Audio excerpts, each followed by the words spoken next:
I'm going to read you something from Jason's book, Brashear's The Anunnaki Homeworld, Orbital History, and 2046 Return of the Planet Niburu.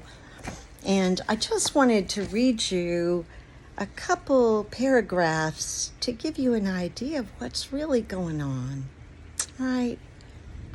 7 years after the 12th planet was released, NASA's Jet Propulsion Laboratory reported that their infrared telescope on the spacecraft Archaix had discovered beyond Pluto an extremely far mystery celestial body. It was said to be about the size of Neptune, or 4 times the size of Earth, and moving in our direction. 6 months later, the planet was again detected.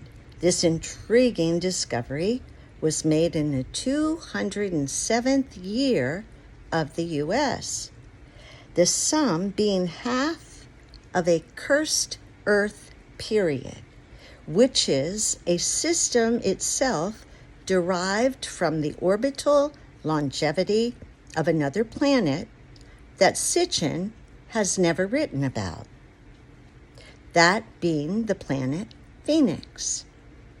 In this author's prior work, When the Sun Darkens, Orbital History, and 2040 AD Return of Planet Phoenix, is explained that there is a smaller planet that orbits the Sun every 138 years, called Phoenix by the ancients, and represented in early Euphratean iconology as a disk with wings. I've got several pictures of this and a lot of research, but I think Jason does this best. This planet's entire history is independent from that of Niburu, and the two planets have often been confused with one another in the interpretation of traditions, myths, lore, and ancient texts. Next chapter. In the same year that these sightings occurred, they were also silenced.